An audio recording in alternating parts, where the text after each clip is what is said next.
Hello, मी पौर्णिमा शिंदे आणि मी flower jewellery बनवते.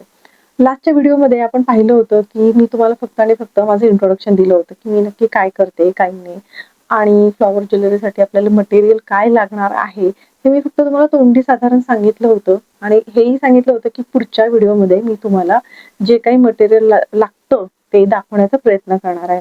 आता मी या टेबलवर सगळं मांडून ठेवलेलं आहे. आता प्रत्येक मटेरियल मी तुम्हाला दाखवणार आहे, प्रत्येकाची माहिती सुद्धा देणार आहे. तर व्हिडिओ हा नक्की व्यवस्थित पहा आणि जर तुम्ही माझे चॅनल सबस्क्राईब केलं नसेल तर पहिल्यांदा ते चॅनल सबस्क्राईब करून घ्या. त्याशिवाय पुढचा व्हिडिओ तुम्हाला मिळणारच नाही पाहायला.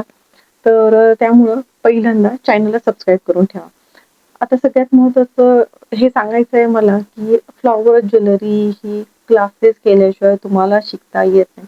मी लास्ट व्हिडिओमध्ये पण तेच सांगितलं होतं आणि आत्ताही तुम्हाला मी तेच सांगते. ही ज्वेलरी शिकण्यासाठी हे तुम्हाला कंपल्सरी क्लासेस करावेच लागतात. त्याशिवाय त्यातल्या बारीक सारीक काही गोष्टी असतात तर त्या तुम्हाला कळत नाहीत व्हिडिओमधून. तरी पण मी करायचा प्रयत्न करतेय, तुम्हाला दाखवण्याचा प्रयत्न करते आणि समजवण्याचा प्रयत्न सुद्धा करणार आहे. चला तर मग आता मी कॅमेरा उलटा करते आणि तुम्हाला सगळं काही जे काही मटेरियल मी तुमच्यासाठी मांडून ठेवलं आहे ते सगळं मटेरियल मी तुम्हाला दाखवते. Okay, weight.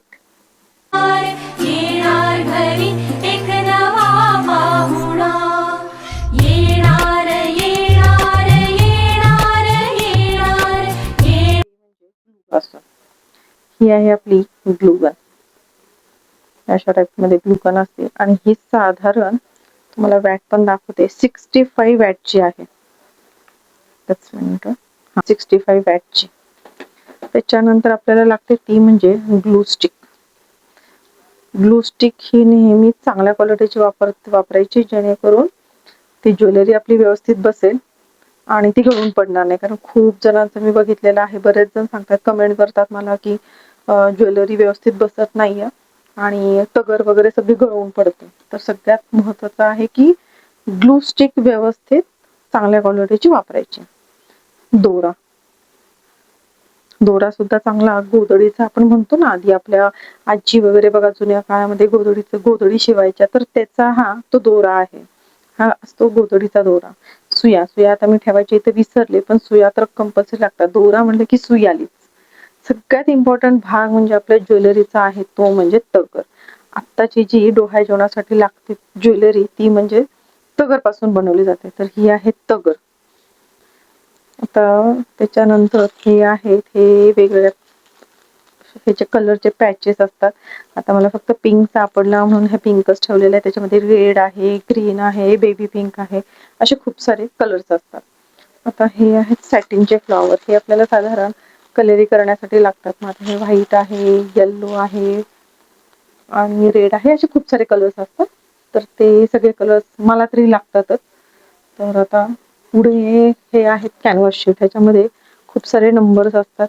0 पासून हे नंबर असतात. ते साधारण 5 ते 6 नंबर पर्यंत असतात. हे आहेत अंगठीचे बेस. काढून दाखवते.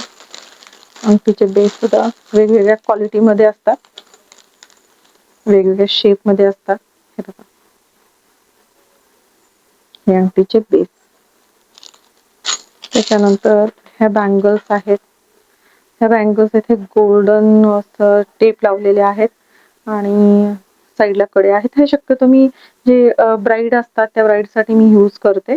अदरवाईज आपलं बेबी शॉवर साठी म्हटलं तर मग हे अशा टाईप मध्ये असतात की ज्याच्यावर आपल्याला तगर चिटकवता येते, म्हणून हे अशा बँगल्स, रॉ बँगल्स असे यूज करायचे. त्यानंतर रॉ बँगलला साईडला लावण्यासाठी हुक, हे अशा टाईपचे हुक्स असतात. परत ही आहे रुई. अशी आर्टिफिशियल रुई असते. ह्याच्यामध्ये पण कलर असतात. एक हाफ व्हाईट असतो आणि एक पूर्णतः पांढरा शुभ्र असतो. हे असे बॉल असतात वेगवेगळ्या साईज मध्ये, छोट्यापासून मोठ्यापर्यंत. पक्कड आहे, ही पक्कड तर आपल्याला लागतेच. हे आहेत इयरिंगचे स्टड.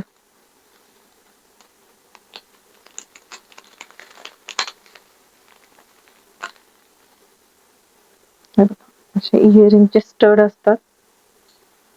हे हुक्स आहेत जे की आपण बिंदीसाठी यूज करतो किंवा कानातल्यासाठी.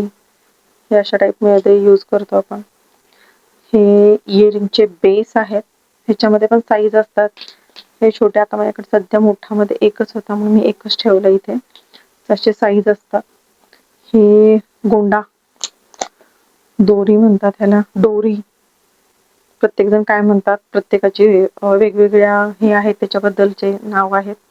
पण मी तर ह्याला गोंडा शब्द वापरते. हा गोंडा हा नेकलेससाठी, चोकरसाठी आपण हा अशा प्रकारे वापरतो. ह्याच्यामध्ये पण खूप सारे व्हरायटीज असतात, डिपेंड आहे आता तुम्हाला कसं आवडतं ते.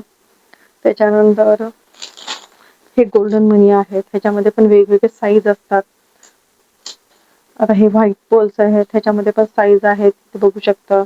छोटा, मोठा, त्यापेक्षा मोठा. हे आहेत आई बाबाचे ब्रोच, त्याच्यामध्ये पण खूप सारे व्हरायटीज असतात. पण मी शक्यतो प्रेफर हे रेडच करते, ते लुक पण छान येतं आणि दिसायला ते छान दिसतात. आता आई बाबाचे ब्रोच यूज केले, त्याच्या बॅक साईडला पिन लागतात, त्याच्या पिना असतात. परत हे मोरपंख आहेत, हे मोरपंख लागतात आई बाबाच्या ब्रोचला बॅक साईडला लावण्यासाठी. तर अशा प्रकारे हे सगळं ज्वेलरीसाठी लागणारं हे रॉ मटेरियल आहे. तरी पण हे आता काही माझ्याकडून राहिलं असेल तर मला माहित नाही, पण इतकं सारं मटेरियल हे आपल्याला लागतं हे अशा टाईपमध्ये. हे अशा टाईपमध्ये मटेरियल आहे. तुम्हाला नीट कळालं असेल तर मला कमेंट करा आणि कमेंटमध्ये मला सांगा की तुम्हाला हे सगळं कळालेलं आहे का. त्याच्यामुळे मला कळेल तुमच्यापर्यंत व्हिडिओ पोहोचतोय की नाही. आणि तुम्ही कुठल्या शहरातून बघताय हेही मला कमेंट करायला विसरू नका. भेटूया आता नेक्स्ट ब्लॉगमध्ये. बाय.